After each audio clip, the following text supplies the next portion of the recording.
12 games before end of the season, we were 11 points ahead of Arsenal. I remember. This is the season that we nearly had it. We end up 7 behind them. When Gabi went through, we thought it was a red card. We felt like we were robbed, but that's the way football is. The new season's about to embark, and Martin O'Neill leaves. No, nobody knew about it. Nobody? No, it just came out on the press. I tried to call, he didn't answer, I remember, and then he called back a couple of months after. Wow. Yeah, and we didn't know. Every time we have a game, you keep saying in front of everyone, you're having a rest. It's not my place to pick the team. But I don't like when people are not truthful. My brain wanted to do stuff, my body didn't react it. I remember making the mistake for the first goal as well. You know, on a Tuesday when we had the heart checkups and the blood, I had the devastating news. So for me, from one extreme to completely different. Or you have to be strong mentally. It's more that, it's beyond that. Chemotherapy, hooked in. Not allowed to go out. You get tired and you've got still half a back to go. Before you sign up your treatment or your chemotherapy, you read through the side effects. Coma, death, you know, are you gonna sign that? You don't have a choice. Stiliyan, thanks ever so much for joining us for this really special podcast. We really appreciate your time. Just to start, what a great time to be a Villa fan. It was 3 years, but finally we're back in the Premier League. Yeah, great to see you guys as well. Yeah, it's really exciting time. I think Aston Villa as a club, I think we've suffered quite a lot in the last 3 years. And I think everybody was, after the playoff final, everybody was over the moon about us getting back to the Premier League. And I'm excited as well. Yeah. It's a club with great traditions, with great fan base, and they deserve to be in the Premier League level, to play against the best teams, to be seen all over the world. So I'm really looking forward to the next season, and we've seen that we've been quite active at the transfer market. It seems like Dean Smith has been building his own players, his own team. So I'm looking forward to it, but we know that the demand of the Premier League, we know the quality, and we don't need to forget how ruthless is that league. And I think everybody, you can see the ticket sales straight away, it's the boom. Massive. And excitement is big at the moment, and I'm really looking forward to the next season. Going back a year ago, and we're in this position where it's just before the playoff final, and it starts to emerge that things might not be rosy in the garden, and the finances kind of come out. And with your kind of experience, you're hearing things, and it's just such a nervous time for Villa. What, from your point of view, how did it look? How did it feel? And how big is the achievement to have gone from that to now Premier League football? I think the uncertainty was the one that worried everyone, the fans, the players. We're talking about the previous owner. He was in a bad position. He couldn't inject any finance into the club. The financial fair play was really something that we had to worry about. But I think with the takeover, with the two new owners, I think they've made a couple changes in a higher level. Christian Puzzle come in, so they've made a decision to change Steve Bruce. Make that decision quite earlier. They've appointed Dean Smith. There was a lot of questions around him, but he showed that he believed in a team, in a club. He managed to sign a couple of good players, and he was lucky to have Jack Grealish as well at that time. You know, and Dean went through a very difficult time. If you remember, 13, 14 games we went without a win. So people wondering, are we going to suffer for another year? Will we ever be able to come out? But he was quite calm. He believed in everyone. He said he was saying the right stuff. He was encouraging people to believe in the team, in him, and he managed to deliver, which is the best thing. You know, people talk about, you know, if people can do the jobs, are they big enough for the jobs? But you judge by the end, at the end, and his judgment was, you know, winning that playoff. He's done it. You know, he's in the Premier League with the club he loves. He's been talking about the club for so many years that he's been supporting his dad as well, and it's great to see him, you know, achieving that with the team and for himself and for the fans, and giving a chance to Aston Villa to perform on a Premier League level again. Where does a run like that come from? Because I've got to admit, after the West Brom defeat in, I think it was January, I think it was very late January, I'd given up. I thought there's no way we're going to get playoffs now. It's all about building for next season. But then from nowhere, you can't win a game, and then you win 10 in a row. Where does a run like that come from? I think it's people talk about style of play, systems, and that. I think the manager managed to put a team together. It's got a lot of togetherness in the team.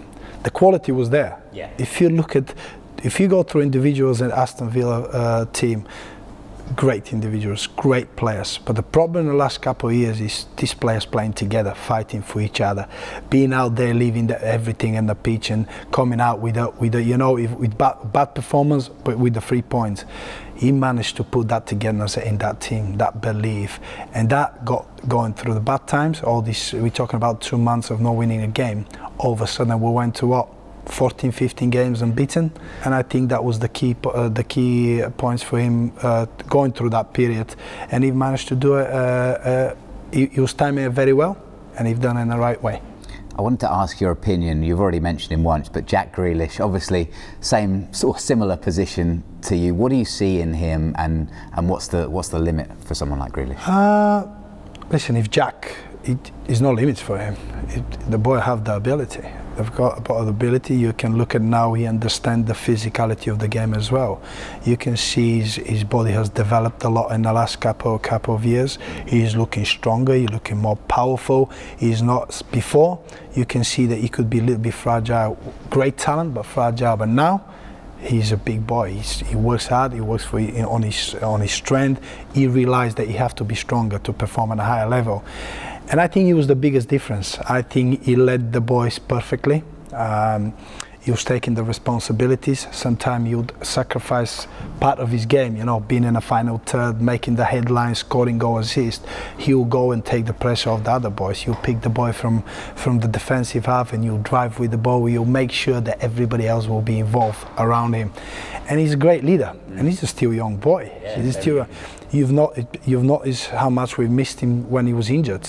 People wondering where the goal's going to come from, how we're going to create opportunities.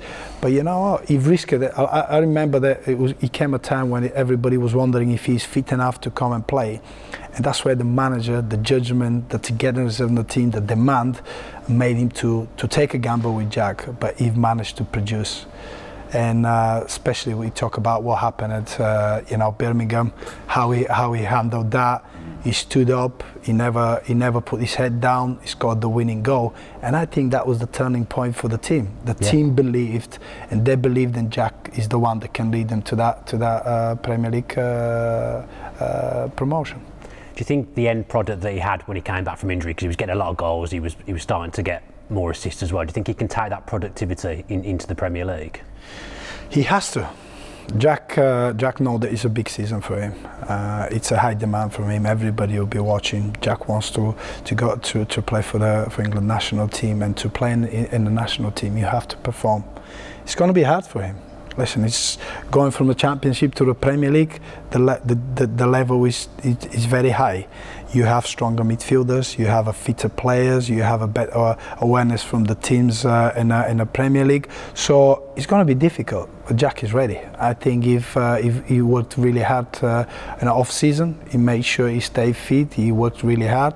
So I believe that Jack has been waiting for that moment again since the club is relegated, to go back and show everybody how good he is. And what about Villa? Are Villa ready? What's your expectation or hope for this season? For at the moment, I think when you get promotion from the Championship to the Premier League, I think first season or two, we need to make sure we can stabilise the club and stay in that Premier League. At the moment, the gap from the Championship in the Premier League, we looked at what happened with Fulham, and they had a very good team. Yeah. They ran through that Championship, but the gap was too big. They couldn't even come closer. So it's a lesson that I think Villa should learn. We should build step by step. Nothing wrong with that. A lot of clubs done it, and we can be the same. To get back to the club to where we belong, in the top positions in the Premier League, it will take time. It will take time. It will take a slow rebuild. But I think the people know that at the Villa. I think the owners, the people that make the decisions, that the manager especially, he knows that. It will take time, and it will take a lot of good performance from the boys just to maintain our position in the Premier League, because, like I say, the Premier League is one of the best leagues in the world. One thing towards the end of our time in the Premier League, we were terrible at home. Villa Park was an easy place for opposition to come and play. We've kind of, in the Championship, Villa Park's been a bit of a fortress. We've not lost many games. Do you think we can carry that forward, and how important is that going to be, the home games in a season where you might be fighting to stay up? Yeah, home form is vital, especially in the Premier League. You have to make sure that you're strong enough, and people come here with a fear. You don't want people to come here and enjoy the great venue with a nice stadium, with a good support. You don't want them to do that. You want to make the Villa Park fortress again, and make sure that when teams come here, they have to be at their best to win their game. That's the most important thing, and I think manager knows that. The way manager plays football, you know, controlling the ball and trying to maintain the ball and, you know, look after the ball better. A lot of teams play like that, but they've got a lot of quality and they're used to that pace. So for Villa, it's very important how we're gonna kick off start the season, because if we start well, it will be much easier. If we start struggling, then it will be very difficult, because most of the boys, if you look at it, there's not much experience in that Premier League. So they have to adjust, and they have to adjust very quickly. You know, being in the Championship, you've got time, you know, to adjust, to adapt. Teams there, they lose games. But in the Premier League, don't work like that. Everybody got their targets now from the start of the season. And for us, it needs to be, if we stay up, we'll be great. So you'd take 17th now if you were offered? Of course. Yeah. I mean, I think I would too. I think everybody will, and nothing wrong with that. No. Because in the last 10 years, but in the last 3 years, like I said, the gap between the Championship and the Premier League is extended a lot, and I think you have to be realistic. Nothing wrong to be realistic, and it will be great achievement. And then in the next season, you can build up again. You can move again. But this is important here for Aston Villa Football Club, and the excitement. I think all of us, because we are fans now, we have to keep the excitement and make sure that these players will have enough support from us. Yeah, that's massively important, isn't it? The good feel around the club, and that attracts people. It's like that's what's kind of kept Mings and bringing Mings back, you know, that feel around the club, that love. How important is that as a player, to feel the want of the fans? That's why everybody who, even Tammy Abraham, you know, even John Terry when he played, everybody who leaves the club talk about the club, because it's a huge club. And it's a huge expectation in this club. But when you have togetherness, when the fans see that, when they see the players are willing to play for the club, to play for their teammates, that's what they want to see. Because we as a fan, because I'm a fan as well, you forgive mistakes, but if you see it's honest mistake. But if you don't see the desire, if you don't see the passion, you know, then it's a problem. But if these players, and that's why the manager probably building this team, just to make sure they've got enough desire, passion and togetherness to make sure through the hard moments, all these elements in the game will help them go through the tough moments. So I think for the club signing, that's why Mings was brought down. He was a big signing, and fans love him as well. He loved this time as well after, you know, reading all his interview. So when you see the players love to come back and play and give everything for that shirt, of course you're going to make that signing. And it's Dean Smith that's kind of created that atmosphere and created that mentality. Is he a kind of manager that you would have thrived under, playing under someone who plays Dean Smith's brand of football? I've watched couple session under Dean. I met him couple times. He's an exceptional man. You know, I've only had great conversation with him. He's a football man. He loves football, and his staff are the same like him as well, which is very important. And when you have somebody like that willing to work, to improve, to achieve, you're happy to support him. You're happy to be, you know, to watch him on the sidelines, how he manages the team, how he leads the team. So the manager is doing a wonderful job, and I hope next season will be even more. You'll bring even more happy moments for Villa Park and all of us. Fingers crossed. Yeah, we're all hoping we hope for so. that. We hope so. Well, let's get into your career, Stiliyan. I mean, we could talk about current day Villa all day, but we've talked about what a pull Villa Park was and what a club it is, but you came from a huge institution in Celtic.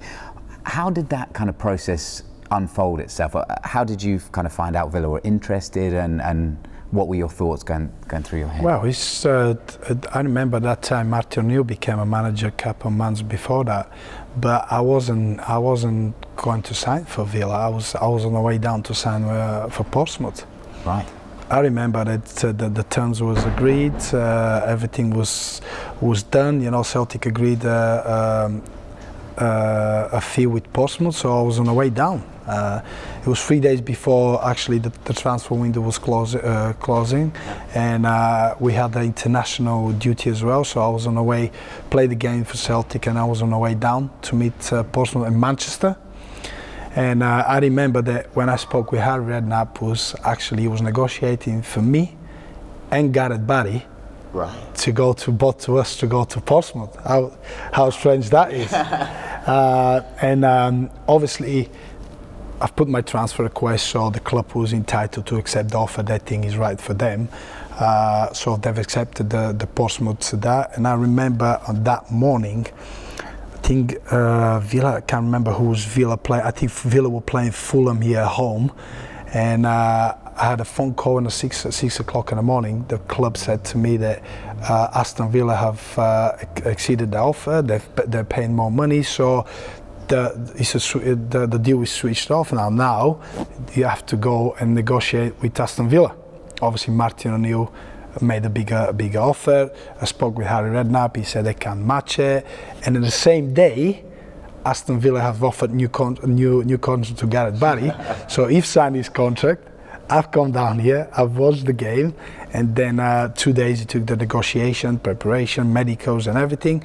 And that's how I've signed for Aston Villa. So me and Gareth on the way together to Portsmouth, and all of a sudden we end up playing for Aston Villa together. Not a great day for Harry Redknapp. No, at all. Probably one of his worst days. Yeah, but you know, he was very calm. Obviously, I remember when I spoke to him, he says, "Stiliyan, just to let you know, you've probably already made, Martin he's made a big offer. You've probably made your mind. Should I just talk you through, just to let you know, we can't pay the fee. We don't have the finance. It's up to you what you want to decide." And obviously, I went, yeah, I'm going to go with Martin, and you know, he was brilliant on the phone, Harry. But you know, and we were having a laugh with Martin, and he said, "This is the football. Football is ruthless." Yeah. And you know, but it was good. It was good couple of days, and but I was on the way down to Portsmouth. Villa wasn't on the map at that time. But what was it about Martin O'Neill that you obviously loved playing for under Celtic and then at Villa? He's a very simple manager. He don't overcomplicate things. He had a great staff around him. He was a great man management. He trusted the players. If you look at through all his team selection, he always had big characters. Players always come up there with great international experience. They always had a good experience in the leagues they were playing in, and you know, he always trusted the players. He always trusted the players, and he let you know that if you play for me, you're gonna get rewarded by playing, contracts, whatever you want, as long as you play, as long as you achieve for me. And it was very simple for everyone. You know, people still talking about if you win a game, we'll have 3-4 days off. Is that what happened? Yeah, of course. And you come back, recharge on a Wednesday evening, you train again, and you're ready again. But you know, if I win, I spend my time with family, I spend my time with friends. You know, your head is clear. You come back to training willing to go again, willing to train, to play for your teammates. It was a great togetherness that we had, some exceptional. When I remember when I signed for Aston Villa, Martin O'Neill was talking about obviously where Randy Lerner wanted to take the club, what investment they're going to put. But he said to me, you know, he was very aware, and he told me that, listen, there's going to be a lot of changes in the next 6 months to a year. You may not enjoy it as much as you can. I'll be changing a lot of players. A lot of players will be out. A lot of players will be in. That could disturb the balance of the team. And you know, I've agreed to that because it was a long-term plan with something that they want to build, they want to achieve. And when you looked at it through the first year, second year, yeah, we had some tough moments at the start. I had my own tough moments because Martin, all of a sudden, a lot of players were leaving. They had to go and play right wing, and then now, you know, it was very difficult for me. But I understood that I had to go through it, and I've agreed to do it. So it was not a place that you go and complain about it. You just sit tight, you work hard and wait for your moment.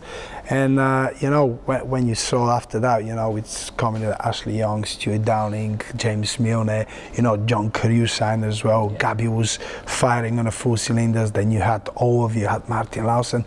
You had a lot of big players with a great international experience. So all of a sudden, from like disruption and, you know, changing the team, we had a strong team, a team that people were aware of. I think everybody was feeling us playing the big teams. Everybody knew that if we turn up on a day, they had to beat us, which made it difficult for every single team to play against us. How hard is it in that first season? Because you're trying to settle in. It's a new club. It's a new league for you as well. You're trying to settle in, but then you're having to play in a position that's not really your position. Fans are watching you, probably thinking we're not seeing the best of this guy here. How hard is that when you're trying to settle in to be playing out of position? It's very difficult. Mentally, it's difficult because you have to adjust. You have to stay positive. You have to be able to, you know, end of the day I was the first signing for Martin O'Neill, so I was coming from a club at Celtic. I was scoring goals. I was creating goals. So at the start was perfect. My first games I was very good. I was creating chances. I was scoring. West Ham, my debut, everybody talking about it, and all of a sudden people start leaving. So we had some players were told that then they have to leave, they don't come and train in the right attitude, they don't come the right attitude in the game. It makes it difficult. Then I had to play as a right wing. Imagine with my pace playing in the right wing. I remember playing against Chelsea, and he was going half time. You need to start taking Ashley Cole, you know, 101 and that. And I'm thinking, this will never happen. This will never happen. And this is the things that you have to deal with it. But you want to stay in a team. You want to be there. And all of a sudden, Martin will start bringing like Stuart Downing, Ashley Young, the wingers, quick pass. Garrett was moved to the middle. Nigel came, so they start playing well. Players with experience. And you just have to wait for your chance, because a lot of players give up too early. I know in football, a second makes a big difference. Yeah. 1 second can change. Injury, bad form, suspension, it makes a mess. And that was my chance. I remember Martin O'Neill left me about 3 months after the team. I could hardly make the but you know, at that time I used my time to work even harder, to get even fitter. And I remember that Nigel got injured and Martin said, okay, I'll bring you back into the team, but you'll play a different position. I think you've played that position before in your national team. So that period will help me to really realize what I had to work on. I worked a little bit more on my strength, on my stamina, on my running, my power. I had to do it. There was no time for me to waste. Some people would just give up, and you know, when the time would come, I would have not been ready. I would have been struggling. But in these 3 months, I've used my time to actually add on and improve on my performance here, on my fitness level, just to make sure that when I've got that chance, I'll take it and I'll never look back. And what was O'Neill like in that scenario, those 3 months? Is he speaking to you regularly and saying your time will come? Oh, no. Or it's just silent? He told me he's going to loan me to like a League One team. Wow. Okay. This is with Martin O'Neill. He is honest man. Yeah. You have to show the work, the dedication, that you're willing to do that. And I didn't expect me to pay attention to me because he had the team to run out. Sometimes you have to understand that with the managers. They look at you, but they're testing you. Tough love. Yeah. You have to understand that. And Martin, you know, you come in the morning, but he had other priorities. Other players are ahead of me, you know, they're playing, they're willing to give everything for him. So he's worried about them. He's worried they work and they're happy and they're winning games for him. And for me, it's about waiting for that opportunity to get back on the good books again, you know. I had to. I didn't want to give up. And also, I was international. I was a captain of the national team. And it's even more difficult because then the manager's picking me, I'm not playing, I have to be the example, and it wasn't working for me. For me, you have to make a solution, but I have to stick with what I believe, that I've got a chance, that I'll have that chance. Like I said to you, in football everything changed very quickly, and you know, my chance was what, 3 months later? It's nothing. Yeah, I suffered, I wanted to play, I want to be part of it, but I never give up. I never went with bad attitude in training. I never moaned. I worked hard. I always smiled. I tried to be a good teammate. I tried to push the other one beside me because that was my job. I'm in a team environment, and when you're in a team environment, you have to do these things. There's no way that I could be moody. There's no way, because Gareth, Nigel, Stevie Sidwell, top players as well. And I have to make sure that I've given them enough challenge for them to perform well, because if the team perform well, it's good. Yeah, but I wasn't playing. But I know if I show that attitude, when I go back to the team, they'll show the same attitude towards me. They'll push me, because it's about pushing each other and achieving together. And these 3 months, I've learned a lot about myself as well, and about you know, how demanding Premier League is, how strong you have to be, how precise you have to be in every single game. You don't go into an easy game. That's why we're talking about the Villa at the moment. Yeah. The demand is very high. You have to be at your top 3 games here. If you're not in your top, you're just going to fall behind. And you don't want to do that. But I believe the club knows that.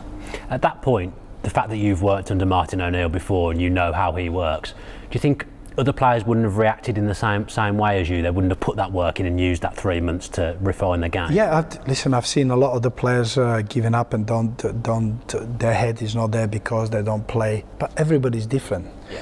But I always believe that with your action and your approach, you can teach other players how to do it. You know, I spoke with a lot of players. A lot of players come into the club and thought they'll be the first choice, and they find out that 6 months later they're not playing.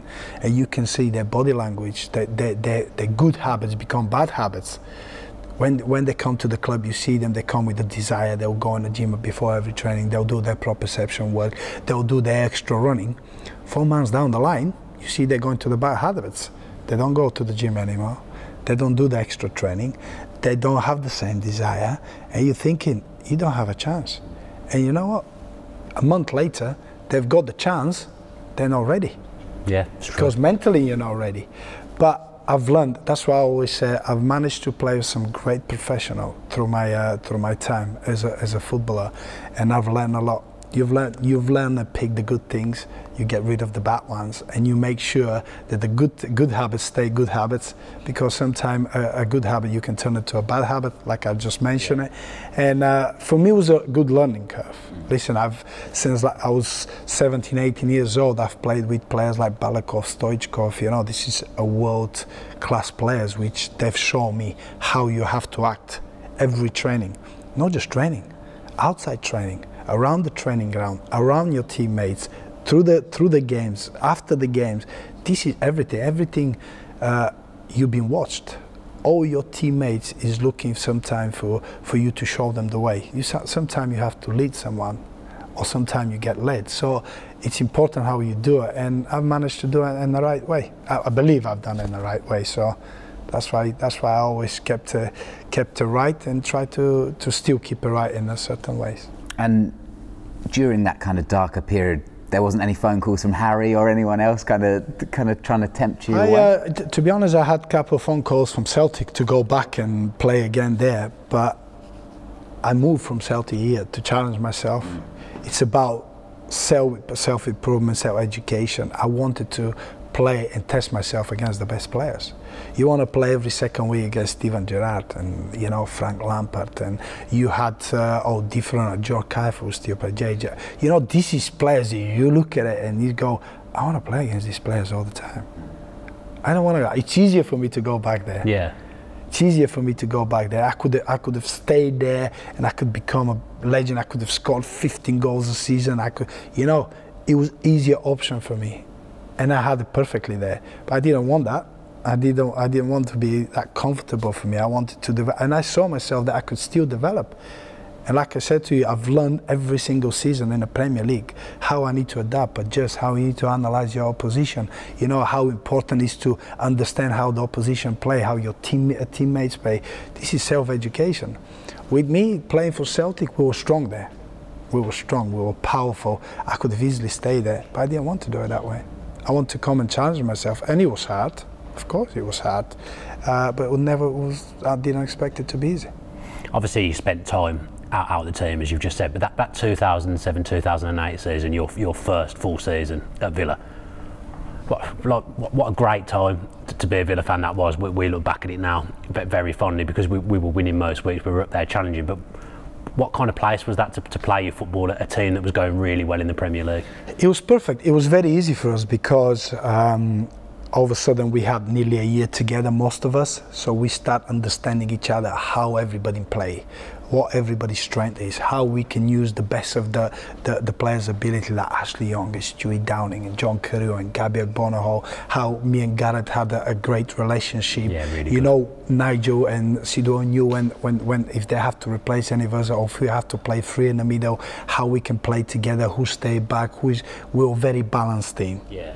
We knew the strength of it. We knew how to deal with our position. You know, we knew that we were strong on the wings. We knew the pace of Gabby. We knew the strength on John's one-on-one, and how quick we need to get wide and put the balls in the box because John is already in a good position. It was very easy. And it was really enjoyable because we were not just winning games, but we were playing well. We had some exciting games. If you remember, against Aston away, Everton, you know, the 4-3 and the 3-3 ones. This is the games, is, you know, not even going to mention the semi-final against Blackburn, you know, the 6-4 ones, game, you know. But we had that belief. We had that belief that even if we concede, we'll go again. We've got enough quality to win games. We can hurt teams. And when you have that, we had a great togetherness as well. And it makes a big difference. And Martin, he just left us. He just left us. You boys, he was just making sure that we stay sharp, we stay fit, we were happy. Yeah, it was a lot, like we talk about, a lot of happy faces, but we managed to keep everybody happy, even the ones that wasn't playing, because we had some big characters. You know, we had some big characters on the bench and they wanted to play. So it was very difficult, but we understood each other, and every one of us were willing to win. We wanted to be a special time for all of us. You know, we had James Milne after. He brought a different dimension into the team. He was even more professional than everyone. He was mourning if we don't train right, if we don't have an attitude in training. He'll be mourning, he'll be demanding, which is you know, at that time I became a captain. It made it easier for me, because you don't have to deal a lot with the problems. You have to just guide players and lead players in the right way. Just on that, would Milner kind of come up face to face with somebody and go, that you're not working hard enough right now? Oh yeah, we'll have meetings and he'll raise his hands and he'll say, by the way, you boys were poor in training today. This is unacceptable. Oh, okay. You need to look after the ball. And you know, as much as players don't like it, that's a high demand. Yeah. Because our training session, we were flying through it. You know, the day before the game, you have managers saying, don't tackle with that. Day before the game, he becomes lively.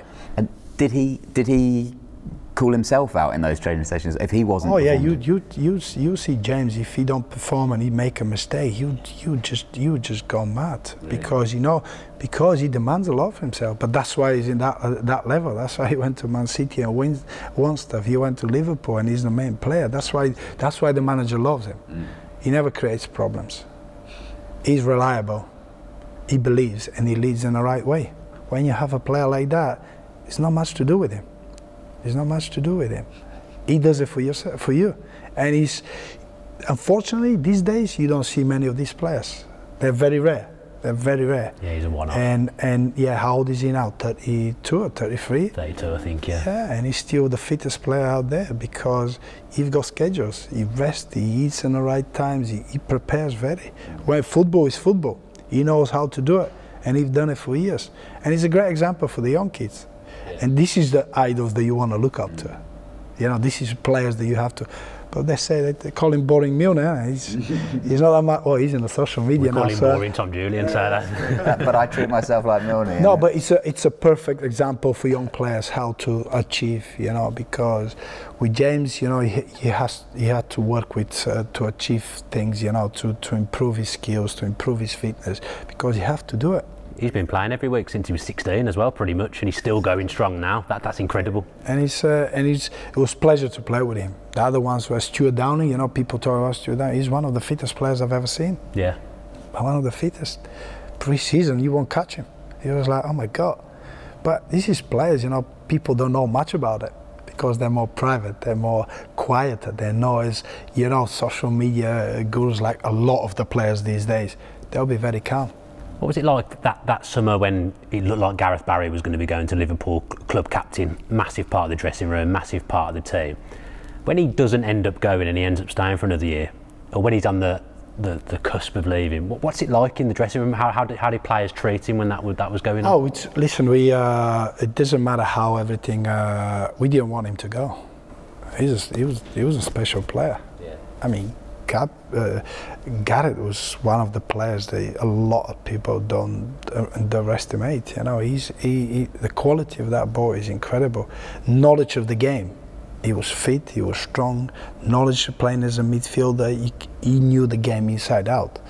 And we didn't want to see him because he would have opened a big hole. I remember James Milner had to fill in for him to play there because he was so special for him. He was the heart of the team. Like, he can control the game. He can slow the game up. He can pick the right pass. He can get forward. He can play defensively, offensively. If he had the both sides of the game, so to lose him for us was going to be a big disaster. I was glad that everybody, not just me, everybody was glad that he stayed. He was under a lot of pressure, but what he felt, the support of us. We never talked about it. He always feel welcome from us. He enjoyed it every single session. The environment was good for him, and he just loved it.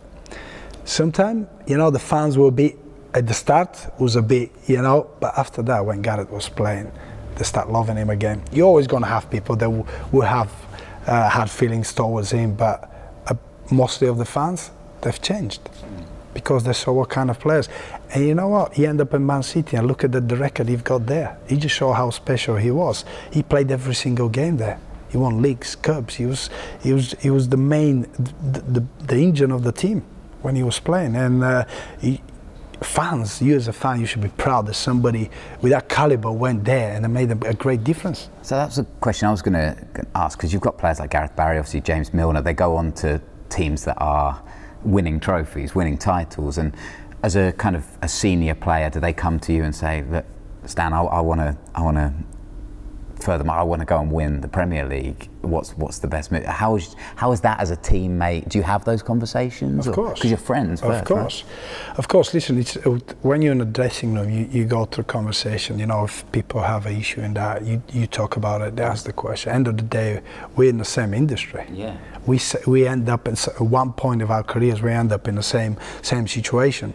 So yeah, we talk about it. He asks for advice, he move it, but it's a bigger thing out there, you know, agent, clubs, everything. It's so political, and we try to give advice of football side of perspective. You know, what chance you got to win things, because when you look at your career, you want to play for great clubs, you want to achieve a lot, you want to end up with medals and titles, and you know, sometimes when you're given that opportunity, it's one of the time of opportunity. Some players you have to take it. They have to take it. Look at Ashley Young and Man United. You know, it is opportunities that you have to take it. We always believe, yeah, our club is the greatest, but we forget it's even greater clubs out there. It's bigger clubs. You know, they work on a completely different level, the financially and everything. And when you have that buzz that you can do it, you can be part of that. Of course, you have to take it. And I'll never say no to him. I say you just have to realize when you're going to lose, when you leave this place, what you're losing, what you're leaving behind, and when you move to the next place, what you're going to gain. Are you having the same you had here? Are you adding whatever you had here to the other club? And he's, you know, people always work that way. And some people listen, and some people moved on. And now if you ask God, you think you've done the right choice? You're gonna go, yeah. Yeah, I don't think we can argue with it now. Yeah, yeah. But this is the decisions you make. And as a fan, you know, when Christian Benteke, when Fabian left, you know, when they both left, I was heartbroken because they were special players. And you know, I love coming here and watching them. And you know, they were talking about Jack Grealish going as well. It would hurt me to see Jack going. Yeah. But what opportunities for him? Yeah, he could have played the Champions League final. You know, if people are talking about it.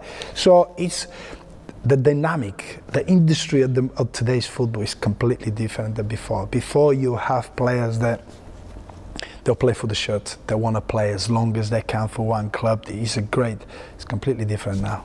and you just adapt, adjust, and evolve. That's the way it goes. And it's heartbreaking to see a good players leaving a club because you won't be able to watch him. But you wish him all the best because he's moving to the next level for different reasons, and mostly to achieve things. Do you think that's ultimately what stopped Villa getting into the top four? Because we were so close to breaking in, but every summer we were just losing a player or two players. Some summer, if we'd have kept them together, we'd have probably done it. It's always the case. That's why the recruitment is a big thing now. You know, whoever you lose, how you replace him. Does he fit into the dynamic of the team, the balance of the team? That's very important. And it was a shame. I remember when nearly done it. About 12 games before end of the season, we were 11 points ahead of Arsenal. I remember. This is the season that we nearly had it. We end up 7 behind them. This is the heartbreaking thing. You know, looking back, I think we had a great team without managing to achieve or win anything, which is really heartbreaking because we did have the quality to win. And we went to one final, which I thought we were robbed, but this is the way it goes. We'll get into that. People only remember the winners, we'll put it that way. But that was only downfall with that team that we couldn't end up winning anything. Well, we won the Peace Cup if you want to count that one. Big trophy. It's a big trophy. We all remember it. Yeah, we count it. But it's these moments that you remember, the good moments. Can we talk about the League Cup for a second? And when you're on the pitch and the Vidic moment happens, you know, what's going through in your mind? When Gabby went through, we thought it's a red card. I went, here we go. We go now because we had a blistering start. The way we started, we were on their faces, Gabby's running behind them, and then we picked that ball and he went, and I'm like, we are 1 up. When he took him down, I say, yeah, he's off. We've got a chance because he was a big player for them. Yeah. And after that, you know, we still played very well. But I think if that would go down to 10 men, we could have a better chance. And it was heartbreaking at the end. And you know what? We couldn't. Most of us couldn't really enjoy it because we were concentrating on that one incident that you think, oh, he should have been sent off. Instead of talking about, you know, what achievement we had, been in a final, the atmosphere, the fans, everything. We talked about that incident for ages, which took away the enjoyment really from us at the end. But it was a good game. It was a great day. I think the fans loved it as well, and we felt like we were robbed. But that's the way football is. Do you remember what you said to the referee? You might not be able to repeat it, but in that moment. No, to be honest, we were all like, we couldn't believe it when he only gave him a yellow card. I remember Aston and Gabby, they were just storming down, and he kept pulling me and saying that I have to take them away and that. But then you're going, oh my God, what opportunity we just missed. If you would have sent off 1-0 up, game is nearly over for us. The way we were playing on that big pitch, we had more space. They had to shove, you know, they have to take either Berbatov and Owen out, you know, just to make sure that they'll cover at the back. But we didn't have that luck, so the boys were angry. Half time as well, we were like, oh my God, you know, he should have. I remember Martin was going, he should have been sent off. They were looking at the videos after that, but it was already finished anyway. And they bring Rooney on as well. He was on fire that season, wasn't he? He was scoring headers every week. Great header, great leap there. I would have blamed Bradford though. You should have. What was it like for you, Lee? Because you've come full circle already. You've struggled at the start for Villa, but then eventually you've gone on to be club captain, and you're leading Aston Villa out at Wembley. You're leading Villa to top 6 finishes. How proud are you of that? Proud and honoured. You know, I've always said I've managed to play abroad to great clubs, Celtic and Aston Villa, and I've managed to play finals with both teams, and to be able to walk out as a captain to teams, it was a great honour. It's great satisfaction, and it's good as a player because you've been given the trust from the players and your managers to lead these boys to the big stages, and I've had the chance to do that. But I was lucky to lead a great group of players, which make a massive difference. A good captain is not good without a good team, and when I was leading it, we had an incredible team, great characters, willing to win, down-to-earth boys, and you know what? when I had that pleasure to do it, it makes it even more satisfied that I had that armband and leading these boys out in the big stages. It's obvious how proud you are to be captain. How much of a difference did that make to your game, or did you try and be the captain regardless of the armband? You have to lead in the right way. You have to understand, as a captain, sometimes you make decision on a field instead of the manager. You know, sometimes you talk with the manager about you inside, you see what's happening, you see the body language of the players. Some players will struggle, some players will have a bad time, so you have to really understand. Sometimes I had to deal with players on the pitch, the doubt in their performance and that. Sometimes I had to sacrifice my own game just to make sure I'll be a good team and help somebody else who I think they can win us the game and could be good at that day. So it's these little things that makes you a different captain, or a good captain or a bad captain. So for me it was very, very important. I took it very seriously. I think being a captain is like leading your family, because on the pitch is you fighting together. Sometimes you just have to sacrifice a lot of your own performances, your own way of playing, just to help everybody else. Sometimes I just had to sit, because I thought that our team we attacking, but we're not going quick back, so I have to make sure that I pull the right players and guide them in the right way and sit more back and don't go on and join it. Or if a team plays along balls and the man said, what do you think you have to do? I have to sit in front. I need to make sure that I'll cancel the balls. I'll make sure that I'll be closer to the fans. I have to pull it's things like that you have to be able to manage as a captain. It's not just getting out there and just there, it's more into it. I've had a lot of conversation with players, before games, through the week about their problems. People forget that players are human beings. They've got problems like ordinary people. They go home, they've got wives, they've got kids, they've got moms, they've got dads, they've got demands. So they come with a different mindset every day. They come happy, they come moody.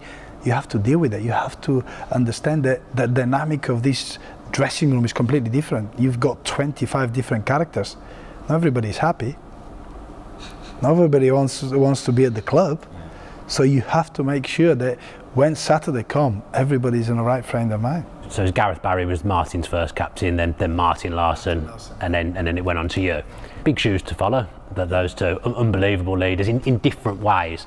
What was different about you? Because I look at those three leaders and I think they're all different. They all offer something unique. What do you think was your best trait as a captain? I think communication. Yeah, that was the best one. Like Gareth was completely different. Gareth was leading by his performances. Yeah. You'll be very quiet. You won't say much. You won't be in a. Martin who was gonna be more. I'm the one. Let's go, guys. At that, but you won't be communicative as well. With me, I had to communicate. I had to understand everybody. I need to make sure that I know the background of everyone. I need to make sure that I'll get them in the right frame of mind to play the game and to win games for the club and be good a teammate. To understand how important is a good teammate. That's where I was strongest at, because I wasn't the most gifted players, and I know that. Sometimes I'll have bad performances, but I need to make sure I'm there. I can listen to you, I understand what you're going through. Yeah, I had a bad performance as well, so I could be example having a bad performance as well, but showing you that is a way helping others as well. So that's how you understand your captain, and I still have a good relationship because I became part of their lives, because I knew a lot about them, and that's why I still keep in touch with them. But like you say, everybody leads in a different way. Who were the captains that inspired you kind of growing up and then through your career? Were there people that you got, I want to be like him? Stoichkov. Yeah, he was a lot of people don't like him, but he was the one that I understood how important it is to know your players, to be the players' captain, not to be people's captain. What you do out there and kissing the badges and that for me wasn't there. I wanted to be a captain for the team. If the fans appreciate and see how I lead, yeah, it's good. But the most important for me was understanding the team, pay attention to the team and make sure you get the best out of the team. And I've learned it from him, because he was the perfect that. A lot of people wasn't happy with him, but when you see Stoichkov in the environment, the team environment, you give everything for every player. You defend them, you'll be there for them, you'll fight for them. And when you see somebody like that, you just take the best out of him. And we always believe, we always learn from different people. but you take the best, you take the one that you think is going to work for you. I want to go backwards a little bit and touch on something that I think is a bit of a bugbear for Villa fans. So the season when we fell away, we were 11 points clear or whatever it was, and we ended up 7 points behind Arsenal. We were in the Europa League at the time, and we gambled, didn't we? And it didn't work. You didn't play in that Moscow game. Many other players didn't play in the Moscow game. What did you think of that at the time? It was a very strange decision. I totally agree with it, and I remember we just passed the group stages. You know, we could have gone to the quarterfinal of the UEFA Cup as well. It was a big cup as well. So I think that the financial demands, I think in the Premier League, I think Martino had to make a decision. And at the time, people would think, is it a right decision or bad? It turned out it was a bad decision. But that we make these decisions. I remember we didn't know that we were on trial. We were told on a Thursday morning, on a Wednesday evening, the group was up there saying, all these players will be traveling to Moscow. Oh, you guys are giving you 2 days off. And from now on, I'm going to play you. You're going to be the ones going till end of the season, big couple of months. We have to be ready. We end up not winning the game for about 8 games. It was really frustrating. And that's why you as a manager, you make this decision. You make sure that you go for a priority. But if it was me, you go for full power of everything. Yeah. Because we had that balance and that dynamic on the team. We knew each other. Maybe he thought that 4 hours flight to Russia, playing the game on Aston, coming back. I remember we played Stoke. I remember 2-2 we drew. We still played very well, but we just made two bad mistakes, and you know that was when we just went right down. And Glenn Whelan. Yeah. But each decision in football you make, and this is the regret, like I said to you before, regrets that we couldn't really win anything. At that time, you know, achieving fourth maybe and going further to the FA Cup could have worked for us. But it didn't work either way. No, shame. Do you think that affected the morale of the players, or do you think they backed the... Because, I mean, you lay it out and strategically it kind of makes sense. You can see the logic in it. But the players want to play and just go for it. Of course, you want to play on a big stage. So does that affect morale of the... It did. Yeah. Especially not at the start. At the start, I think we had a lot of like good players coming out, like Barry Bannan, Marco Brighton, Delphine. So we had some good players coming, young players. So he wasn't going with a totally weak team. But he sent a lot of young boys there, and we were happy that they will have a game because they were training with us. They didn't have a much of playing time. But a few downs down the line, when we thrown that lead away, then we start questioning ourselves, that we done the right thing. Did that just give us a little bit, you know, we kind of took our eyes off the prices, because when you're going for everything, you're focused. You know that you have to play every single week, every Saturday, every Thursday, every Saturday, every Thursday, every Saturday, every Sunday or Thursday. So you know you have to be at your best. You get that balance through it.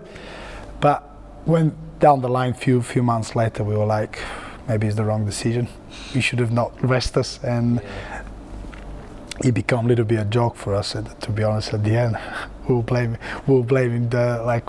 like Gaz, and you know, other players said we should not rest it. After that rest, we couldn't perform, but it was a decision that had to be made. Do you think we were a bit of a nearly team? A team that we nearly won this. We nearly got top four. We nearly won the League Cup.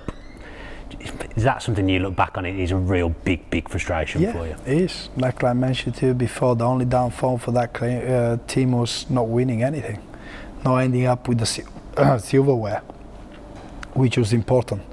When you have great teams, good teams are judged by achievements.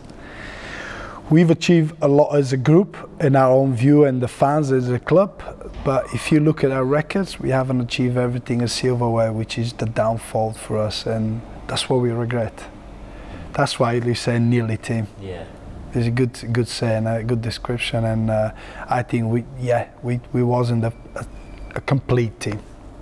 And from the end of, I think that 2009-2010 season, so after the League Cup final, we finished sixth again.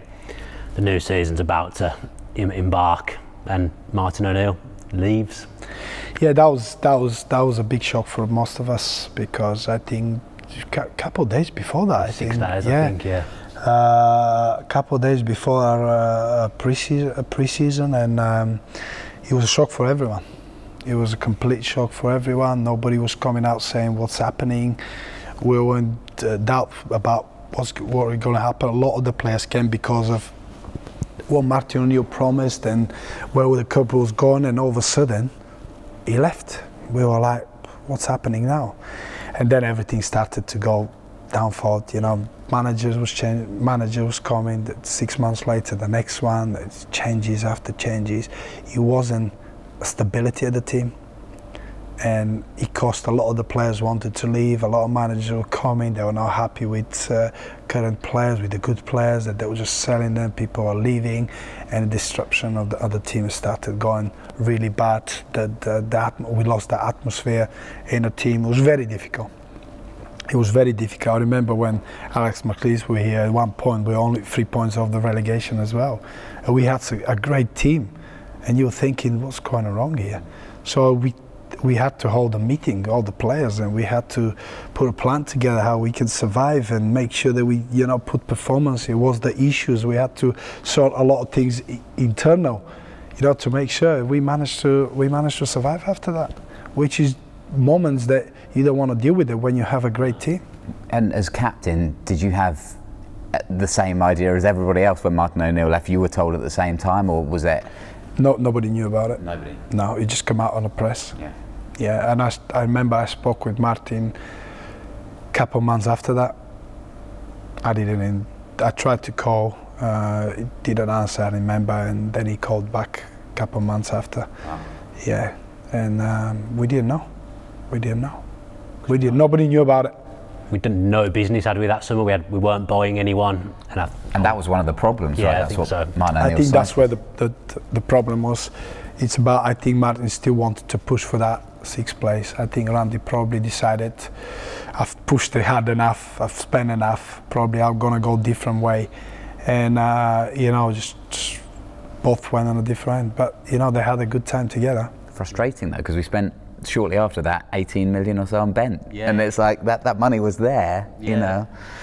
But that's what I'm saying, that the way clubs are run now and people make decisions, you have to be very strategic how you do it and what you do it, and you need with the managers now, they back them up, and you should know that it should be a long term with the manager, to put his view across, to build his own team. But not many managers have their time these days. You can look at it. I'm glad that Dean Smith now is, he's got a little bit of consistency, and he can put a plan ahead, and you can plan in the proper way. Before, you've got managers, and 7 months later they're out. No time to put the strategy, the beliefs, the plans, anything. So it's great to see that the club now is got more stability, most sustainable club at the moment. I think they're working in the right direction, and I think the manager feel the support not just from the board, but from the fans as well. Obviously, you've gone from at that point, you've gone from a manager who you know very well in Martin O'Neill. You're his captain. He loves you. You love him. Then Gerard Houllier comes in, who I presume you didn't have any relationship with him at all prior. No. Again, you kind of found yourself out of the team, but then you've worked hard, and by the end of the season, you're in that midfield again. Yeah, listen, with Gerard Houllier for me was another strange one, and I don't like when people are not honest, and this is his only downfall. And I remember we started the season well. We played against Man City, I had man of the match, and I went for international. And at that time, with international, if you remember, he bought the boy McCoon. Yeah. Mm-hmm. He brought him in, and obviously I'm not a stupid boy. I've been in football for a long time, so I come back from international, and bear in mind, playing well. We beat Man City 1-0 here. Benty scored. Yeah. We were playing very well. You don't have to make a change, but obviously he bought the player. So the morning before the game, we'll always have a coffee. Me, Fabian Del, a couple of the players were having a coffee. So he walked through, Gerard, he say, "Captain, how are you?" I said, "Okay." He said, "I'm resting you today."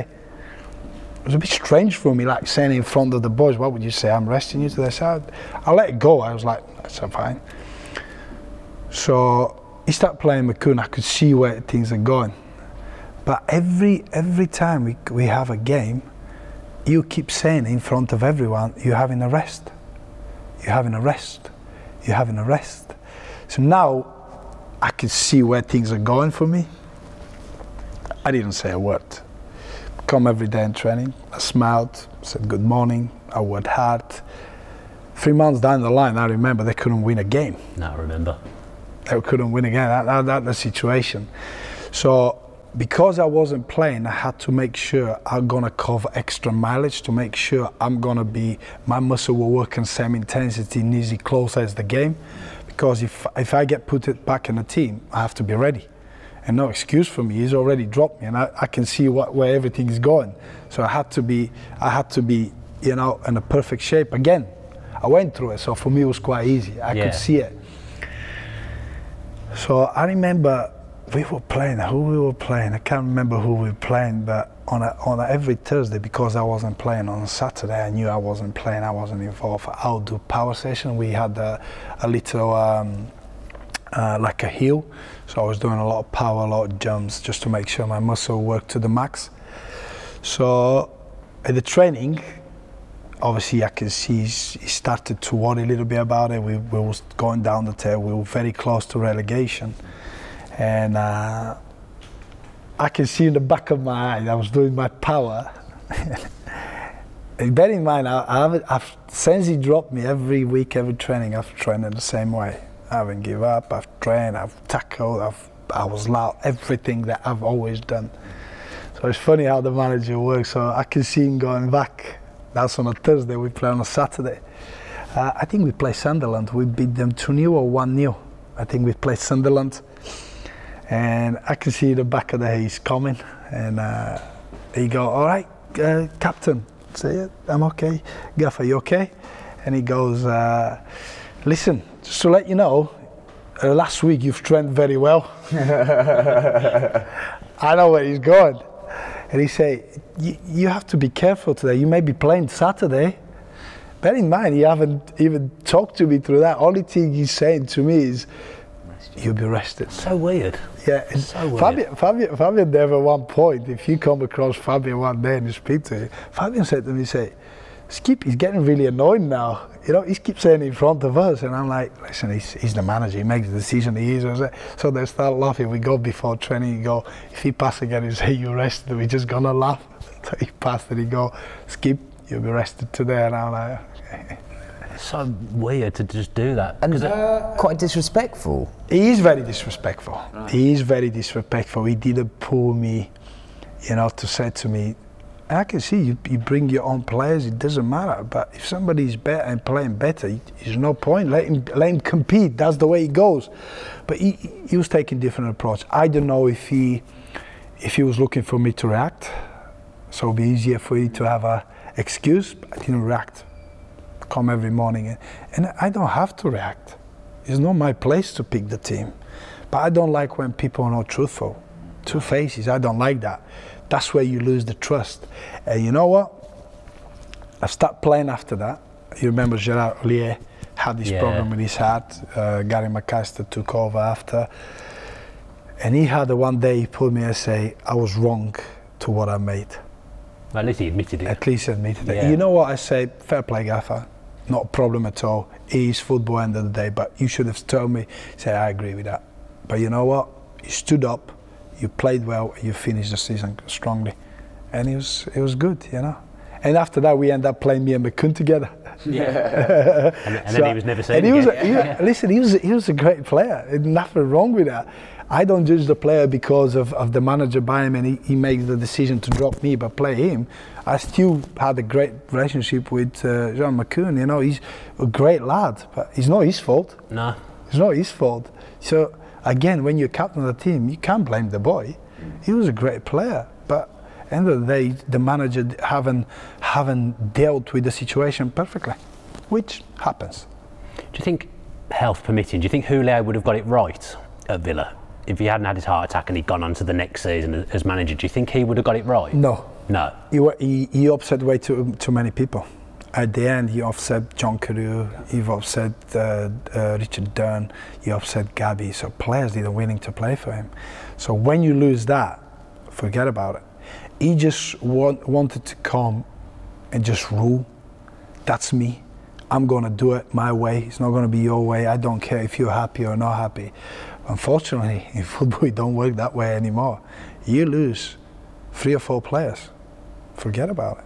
Forget about it. And he was just changing things for the sake of it. It didn't make any sense. He was picking random teams, and if somebody have a bad game, you just leave him aside. And you lose them. He's like, he don't do it that way. But every manager do it in a different way. But listen, when you listen to the interviews with Gerrard and Carragher, they say he's the best manager worked with. Yeah, that's it. So probably worked there. He didn't work at Villa, and he is the way for the managers. And sometimes, like I said before, you just have to adapt and adjust. You have to first understand who you're working with, what kind of people you're working with. If you don't do that these days, you're losing them, and you've lost it. It's such an interesting dynamic, isn't it? Going from Martin O'Neill, who was, in your own words, tough love, and then Gerard Houllier kind of brings in his own tough love, but it's completely different, and it clashes. And in that moment, you've lost the team, and you know that it's not going to work from there. We nearly went down. Yeah. If you remember, we were 6 points off the relegation, and we end up in the last. We won 9 and drew 1. We went and beat Arsenal 2-0 away. We had it really tough. And we had to again sit down and talk about things. When I remember when he had arguments with Richard Dunn and James Collins. They were our 2 best defenders at the time. They didn't want to play for him, and when that happened to him, Gary McAllister had to sit that we had to sit down and resolve a lot of issues, and they come back and they were outstanding because they were top players. But you've lost them, and when you lose them, it's very difficult. Very difficult. At that time, if you remember, he was trying to play Kieran Clark, and he was only a young boy. Yeah, I remember. And Chris Hurd as well. He played them both as a centre halves against Manchester United. You think dear me. It's very difficult. Football is a very, very difficult industry at the moment, and he didn't get it right. And when you don't get things right, it was very complicated to get things right afterwards, because it was so much wrong done. To put things right, it took a long time, and it took a lot of adjustment to get it right. I mean, Alex McLeish comes in, not a popular appointment with the Villa fans, but initially, you're talking about all that wrong that was done before. He did kind of stabilise us in that first half of the season. We had a decent first half of the season. Another manager. He completely, he listened to the players. It was a good environment. We had some good games, some bad games. He tried to introduce a couple of new things. He didn't want to change many things as well, but he did. I think when he moved from, the issue with Alex was the fans never give him a chance. No. And you can understand why. You can understand that, but he was a great person. He was very supportive, he was funny, he was cheerful. He would come and laugh every morning. He had a great staff with him as well. So we had a good time. We had some difficult times with him, but we had some good. We had some great result with him, and it was enjoyable under Alex. And but he felt that whatever he does will never be good enough. Fans will never give him that time, will never give him that love, and it was very difficult for him. From a player's perspective, you hear Alex McLeish comes in. Did you guys give him any stick for coming from Birmingham? Was there any gags on him? Yeah. He's a Rangers manager as well. I'd definitely give him a stick. Perfect. But he was that cheerful man. He was very bubbly, and you take the hammering, but you'll give you as well. And it was very good. It was very good, and he was great with the boys, and the boys loved him. The boys loved him, and he wasn't, like I say, he wasn't trying to come in and be, look, I'm this and I'll do this and I'll do that. He was just following the rules. He was good. Players were happy playing under him. If you remember, Stevie Allen started playing well under him as well, because he gave him more freedom, more confidence, until he got injured again. So we had some good times with him. But like I say, I think he felt the pressure that he'll never be good enough for the Villa fans, which was a lot on his mind. You can see that, because when the game through the week, when you're in a training ground, it's very relaxed. There's no fans there. Everybody is relaxed. Everybody's working hard. But when the game comes, you can sense the intensity in his voice, and he's, you know, he get very anxious about it. You know, again, especially at Villa Park, you can see that. You can see that, but it's normal. I think it's just a normal reaction from him. You know, moving from obviously Birmingham to Villa. Because you were on fire when he first came in. You were scoring 30-yarders every week. Yeah, he kept challenging. He changed the position. He said, "From now on, Stan, you're not going to recede back. You're going to be back. You know, playing forward." And I loved it. Yeah, and I loved it. I've backed. You know, I was at that age that people were still asking the question, "Can he still run it?" I still done it in 31. And I've just turned in 32, and I'm still playing. I was scoring the most goals of the season that I've done it. I was assist. I was back enjoying it again, and then something interesting happened, and here we go. Very interesting. How does that feel? Just before we move on, how does that feel as a player playing well, but in a team that's not playing well? Like, how do you balance that? It was difficult because we were fighting a lot. Most of it, you know, it was completely different eras, you know, different manager were playing, we were controlling more games, we had, you know, more of the ball, but with Alex, we had to be set up more of defensive side. We have to wait for our moments, I have to make these runs all the time to surprise teams. You know, we were building up slowly. We won't use our full-backs all that quick, and that. It was completely different. So it was very strange, but it worked for us. It put us in a position that actually worked with us. I remember one of the games, behind me was talking about Kieran Clark and Chris Hurt. That was my two midfielders behind me. Barry Banner was playing on the one side, Matt O'Brighton on the other side. You know, that's our team. So when you're Alan Nasir, you gain, I can't just go and play against the teams that outplayed them. I have to be set up properly, and I just need to wait for, you know, use the pace of Mark O'Brighton and get Barry Bannon, you know, to get in and start linking with me. So he adjusted very well to the players he had, and like I said to you, sometimes worked for us, sometimes didn't. That's why we finished 10th, 11th. We finished, so it was okay. Bent got injured, didn't he, as well, which your main goal scorers then got. Yeah. After the transfer window, so you can't even do anything about it. Yeah, which is a big loss for us. You know, and Bendy loved it, and having that, and it was complete. It was very difficult to be handled from he loved it going behind. So, you know, defenders don't like seeing strikers going behind, and he loved it. He was always in the right position. He was a typical goal scorer. Yeah. I mean, when we were training, he was in the right position all the time. He won't move, but he's always there, and he's a typical goal scorer. And we'd loved when Benty was fit, but like you said, that we didn't have a big option after that when he got injured. So we've lost Bent, and then Arsenal away at the Emirates. Club captain goes through one of the worst things you can ever go through. Well, at that time at Aston, I didn't know what was really happening, to be honest. I thought it was just a little cold, and something that I've picked up from the boys. You know, kids get cold and you pick up things, and us as athletes, we notice these things very quickly because we're fit, we have less body fat, and you know, when you get cold, you got it straight away, and you get it harder than a normal person. You experience it more harder. So for me, it was like a normal, I maybe have a flu, I'll run it off. But at that half time, my body was completely, it was acting in a different way. My brain wanted to do stuff, my body didn't react it. I remember making the mistake for the first goal as well. Going through the emotion at half time, going and playing the full 90 minutes.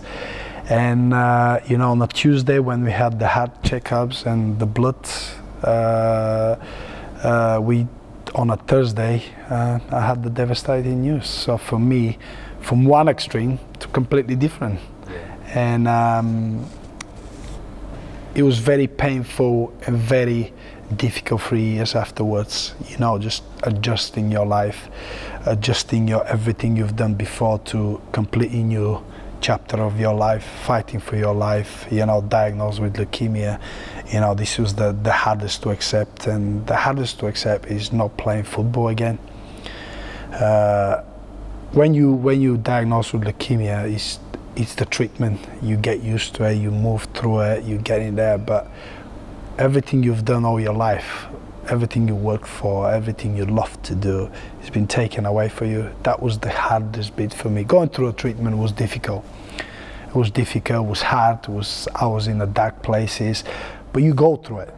You manage to fight, you live day by day. You fight just to see the day tomorrow. Tomorrow is the day that I want to see. You don't make plans, which sometimes makes it easier for you, because it's just that day that you go through it. You have a difficult day, you get to the next one, more chemotherapies, good news, bad times, good times. You just move through it.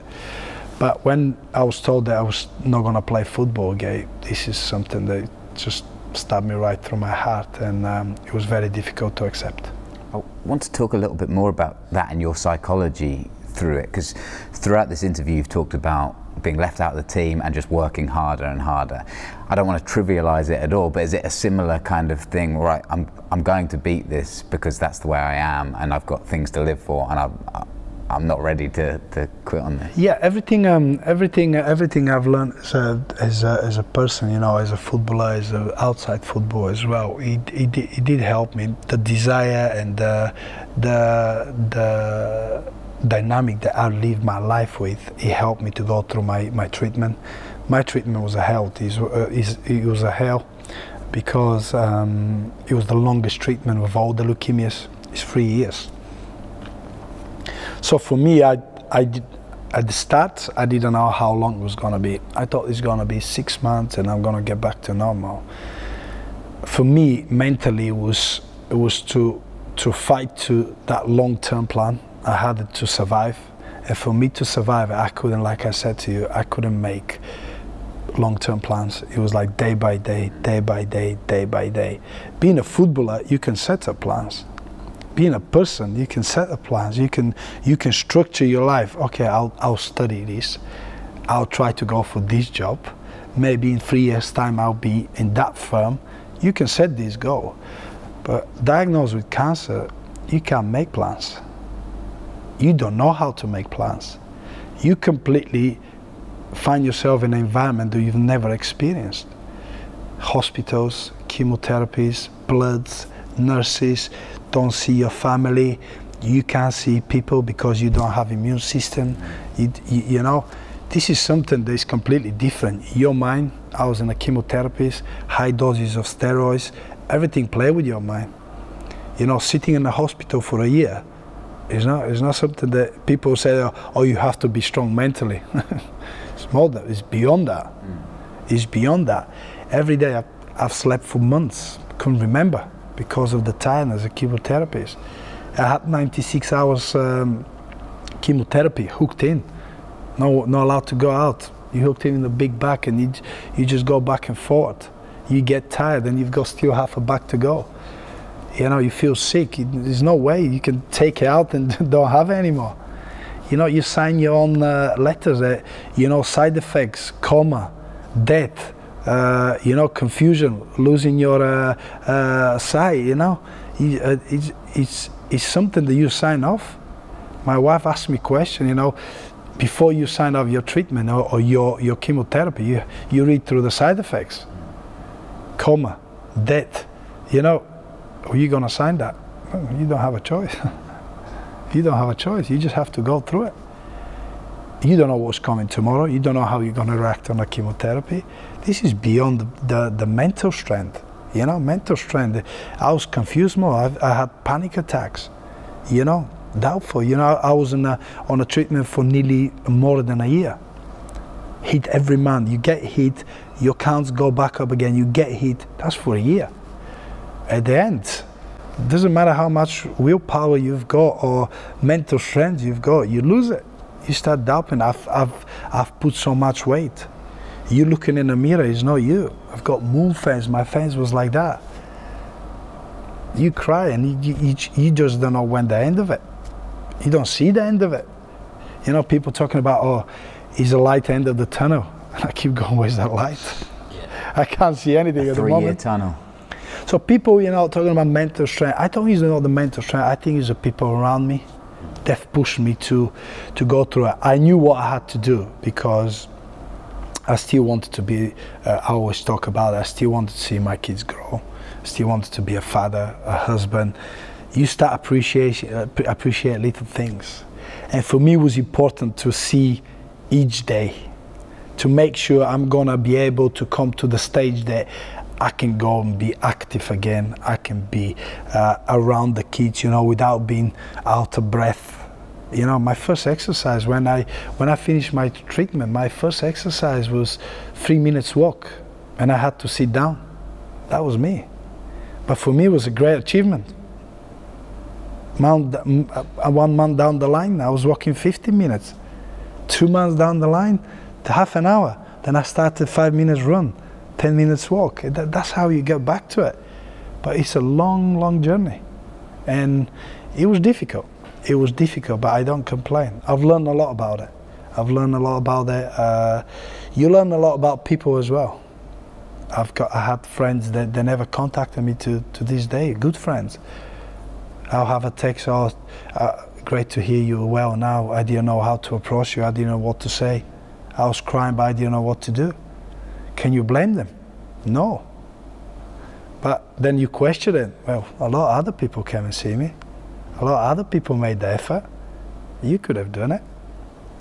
So you get a lot of, you know, going through moments like that, you've learned about yourself, a lot of people around you, and you decide how to go forward and what way to live your life. When you were at those lowest points, were you aware of the support that you were getting at Villa Park every week, the minutes applause on 19 minutes? Yeah, the first 6 months of the treatment, yeah, because it was everywhere, and it was really cheerful. And Paulina will bring me a lot of their letters, and the social media was just getting powerful at that time. And you know, she will show me, you know, what people are saying, the support, and what events they'll do to support me. You know, here in England, in Bulgaria, around the world. You know, people becoming part of my story, part of my life, and it was great to see, and it was giving me great encouragement. But after that, the following 6 months, I was constantly in bed. I couldn't remember. Paulina talking about them, people who come and sit me, I wouldn't remember. I wouldn't be able to stand up, you know, for like 10 minutes to pay attention to somebody. I was that tired. Everything got wiped out in your body. So it was something that, you know, you just don't remember things. Paulina reminds me about things that happen in a hospital, conversation and that. Wouldn't even remember. But this is the moments that when you're going through that, you help others after, because we've got foundation and we've got a lot of people that we help. But you know, when you have a foundation, people only think people come there for financial support. No, people call that for moral support, mental support. I've got people going through different treatments, and they struggle to find jobs after that, to go back to their normal life. They think that they're cursed and people don't want to give them job, and they don't want to try. So this is a mental problem for other people as well. So being able to help and guide people is great. It's difficult because you can never run away from it. And sometimes, you know, these days people don't ask you anymore, you know, oh, what kind of player you've been and what you've done, what you achieved. First one is, how's your health? You know, I had the interview not long ago, and we were talking about my boy. We was out having dinner, and I had an old man came to me and said, "Oh, Stiliyan, how are you? How's your health? Are you in remission now?" And my little boy, after the conversation, he said, "Why is everybody asking you that? But everything is perfect with you now. Are you still not well?" So kids listening to that is not anymore football anymore, which is very difficult. But then I have to understand and, you know, tell them and say that everything is fine. But not many people know about it. Not many people are educated about it, and not many people want to know about it. And I agree. Is that part of what you do as well, though, in terms of, because you talked about how people didn't come to see you because they didn't know what to say, is that something the foundation can then help with to make it relatable? Yeah, we let people communicate. We let them understand that communication, and letting people know and fighting through it that you've achieved a lot in life, something that people haven't achieved. You've become stronger, you've become more knowledgeable about things, and you should be out there helping other people, because a lot of people need help. Yeah. You know, we're talking about mental health these days. you guys are aware as well, you know, how many mental problems young kids got these days, you know, people going through a suicide rate.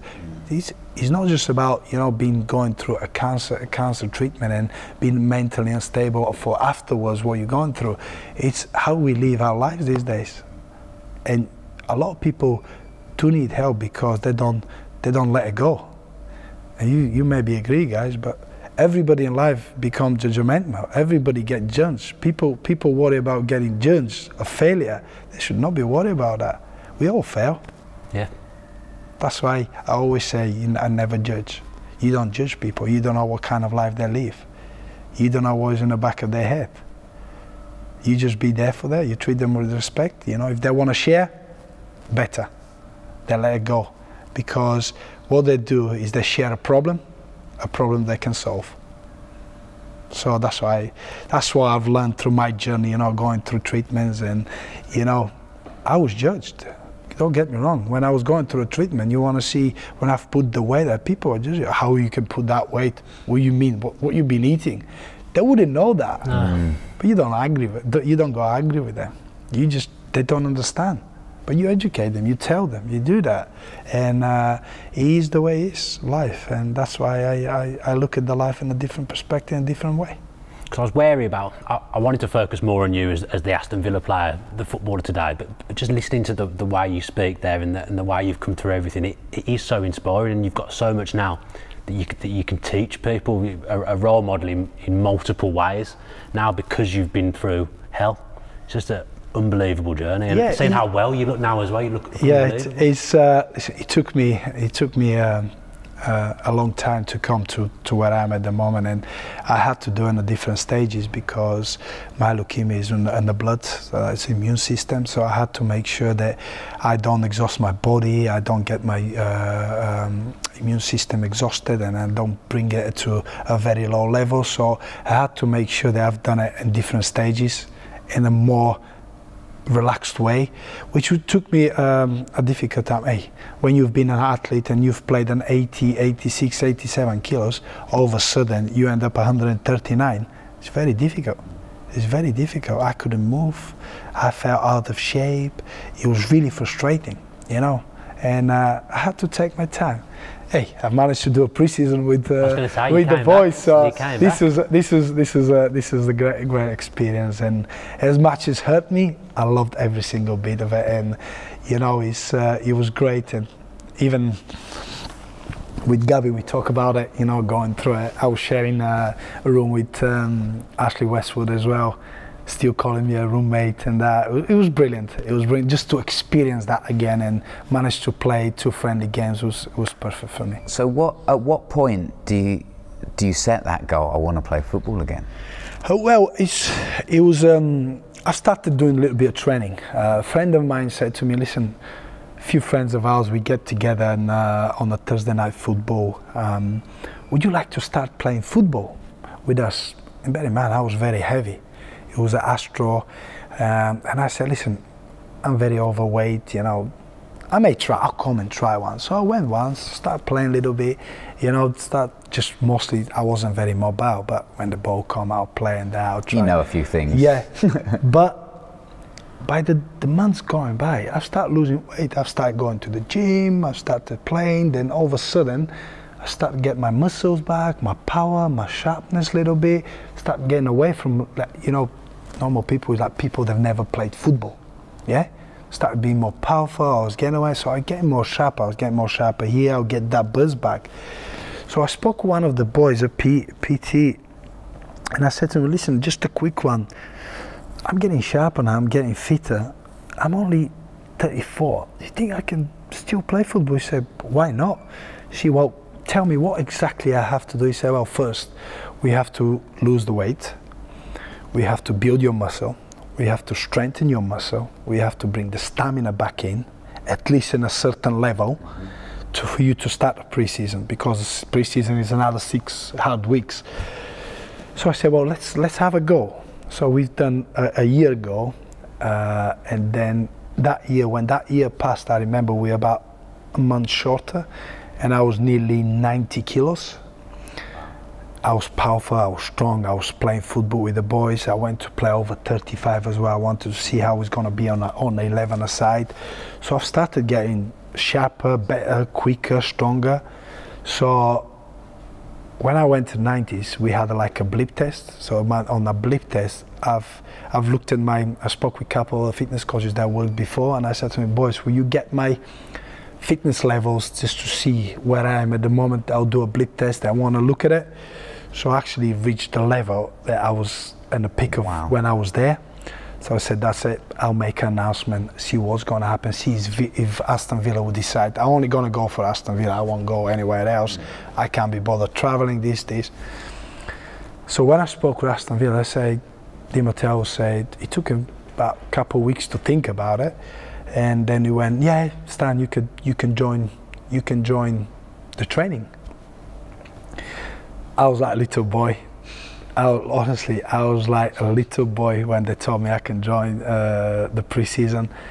And then the first pre-season day, it was brilliant. I went through all the testing and with them, I was very good. You know, I went through the pre-season. I haven't missed a session. I haven't missed a second. You know, training with the Italian way, it was like in the morning and afternoon.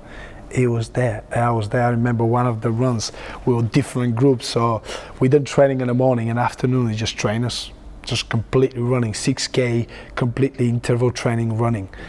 So I was in a group with Rudy Gestet, me, Tommy Elphick, Gabi, and somebody else. I remember last of the runs was so hard. The run was so hard, but I think they were doing it twice every week. And I remember the last 2 runs, Gabi had to push me. We were the same group, and with the last stride, he was like, come on, Stan. I was like, Gab, I'm going to give up, man. And he was like, no. So he just pushed me from the side. This is the moments that you remember, and it was really difficult. Bear in mind, we went to Austria, it was 40 degrees. I think at the time they didn't really manage. When you go, they didn't know where I was coming from. And as a doctor, it was important to understand if they could manage me better, they didn't have a days off. So when you go through that, you could work me 3 days, rest a day, and go back, make sure that. But I didn't miss any sessions. I worked every single day, twice a day. Every single day. You know, played the first game, didn't feel very sharp. Second game, when we played Black in Iba, start feeling sharp, set up two of the goals. And when you think things are happening for you, I was called in the office and I was told that nothing is going to be offered. And I went, yeah, but I'm not asking you to give me contracts. I'm asking you to give me opportunity to finish as a player. He said, no, we're only going to give you a coaching role at the youth academy. And I said, no. And you know what? At that time, I could have argued it. I could have gone against it. I was just tired. I was just tired to argue and to get answers. I was devastated, and I had a couple League One clubs, few championship, come and play here, come and do this, and I went, nah. I wanted to do a Villa. I wanted to fit. It happened here. Celtic were like, you can come here, we can look at it, and I'm like, nah. I want to do it here. And you know, it was a bigger picture there about people fighting through this disease. There is a way out after that. Yeah. And they didn't look at it that way. I understand that Di Matteo was under pressure as well. But when you look at it, I'm a plus for you, I'm not a minus. Yeah, it makes no sense. I'm a good for the dressing room. I'm not looking to play 38 games a season. You know, I want to finish it. For even 6 months, you said to me, Stan, you need to go. I finished it. I say, I'm retiring. I've finished. I'm done. They never looked at it that way, and it was painful. It was painful. But put it that way, went to go playing back for over 35. I was brilliant. Yeah. I was fit. I was ready. I was going. Could you imagine turning up to your over 35? Sorry, you're marking Stiliyan Petrov today. I want to be best players. I don't think. We want to travel last year. Yeah. As you should. That year, and it was brilliant though.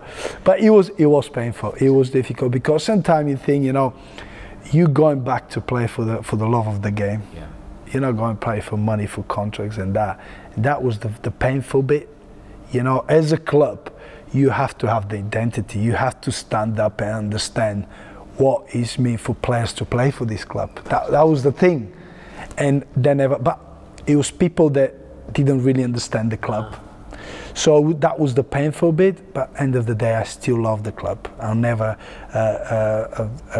find anything bad to say about the club and the fans as well. So I go back, watch the games, I go and see the boys. I always support it. So it's hurting me inside, but it was a decision made from people that actually didn't know and they couldn't fit into that situation, but it happens. Because we went down because we didn't have people like you in the dressing room. We didn't have a great dressing room, and then you're trying to rebuild and get yourselves back up. But you need those characters, and after everything you put yourself through and the level you got yourself back up to, I cannot believe that they did. I even got your name on the back of the shirt that season because I was so inspired. It was listen, it was a great buzz, and you know, that, as a club you could have used that, and especially when Di Matteo was going through a hard time, I could have helped him. I could have helped him, and I could guide players, and I could have helped him in a big way. Because when we were training, I was pushing players. You push players, you can see the players' reaction, and you know, it was very strange. And you know, it wasn't explained to me. If you explain to me why you know, what is it? Is I'm unfit? I've missed the sessions in the pre-season. Did I don't show enough character to go through this tough session? That should just show you what kind of characters or what kind of person you're getting. But I didn't get the chance, and it's gone. As an ex-player as well, Di Matteo, you think he might have that kind of empathy or that different side to it, but it just wasn't to be. Yeah, it wasn't meant to be, and you know, you see what happened afterwards. You know, the club when Father Di Matteo left, there's manager after manager. It was very difficult, but you know what, I've enjoyed it. Put it that way. I loved it. Even the fact you just got back on the pitch, and even if it was pre-season, the fact that you played for Villa with the first team again is just unbelievable. It was great. It was great, and you know, it put a smile on my. I lived for this moment, you know, to go back and, you know, play that game. And you know, the funny thing is if you remember when we went back from Austria, we played 2 games. So I'll have texts from social media everywhere, which game you're playing on. But we didn't know who's playing on which game by the day before. And it was it was madness, and it was brilliant to go back to that environment again and to feel like a footballer again and kicking the ball and preparing it for it. It was brilliant. And you know, we won 6-0. I remember we played was it Telford we played? Who? I think Telford, yeah. And we played on a Saturday. And I had they've told me on a Monday, and it was devastating. I went back home, and when I walked in at that door, my wife saw him and said, "What happened?" And I went, she said, "That's it, done. Let's go on holiday." Did you have in your mind going into that meeting on the Monday, you were just kind of, were you expectant of anything but what happened, kind of thing? No. No, not at all. No. Not at all, because I've played, well, everyone played 45 minutes in each game, and we won the both game and everything. So only problem with me is not ability, it's about becoming fit again. And when you go through 6 weeks of hard work and pre-season, bear in mind only 6 of us completed it. Everybody else was going different stages with injuries, but I was one of them. So it's about judging how you're gonna get, but put this in mind. I wasn't under contract with anyone. I wasn't looking for a contract. They didn't have to make this decision that day. No, it's weird. They didn't have to make that decision. I could have gone for even 4 weeks extra pre-season into the season. So it was really a decision that I could never understand. You know, if you're the manager and you have me, you think about it. Okay, you maybe need extra 2 weeks than everybody else, but it doesn't concern me. It's not like you're asking for a 5-year contract, for 40 grand a week. No, is it? It's a no-brainer. So it was very interesting decision, but like I said, that was the disappointing bit. But I still kept, when I told the boys were like, what? No way. How did they make that decision? And I was like, I don't know. It was made, so. So what's the future now for Stiliyan Petrov? Future now, I've done my coaching badges. I'm just finishing my pro license. I've started sport management course, Executive Master of International Players with UEFA. I've just graduated about a month ago. Congratulations. Thank you. I've put a plan. When I've retired 3 years ago, I've put a plan that I want to go through all my studies. I want to make sure that I've got all the coaching badges available, because these days people in football are more well educated, they're more business oriented people, so when they want to manage, they want to look at his education, they want to look at what he knows. It's not just football anymore, it's who you're after football. It's like second career. So I've used all these 3 years to educate myself, to make sure that I understand everything, coaching side of it, sport management side of it, the administration side of it, the business side of it. So I've been applying for a couple jobs, different clubs as for manager jobs. To be honest, it's my mistake. I went to the final interviews of a couple of the clubs. My downfall is I want to walk into with my teams. Not many clubs and the levels that I suppose can afford my staff, not financially, but to have that many. But I believe when you walk into a job, you have to go with your own staff, because when I walk into a job, I've seen my weaknesses, and my weaknesses, this is the people, they're going to make my weaknesses stronger, because they're better than what I can do. And if you don't willing to take the team that thinks that they know what to do, then there's no point taking that job. But opportunity will come. I'm not in a rush.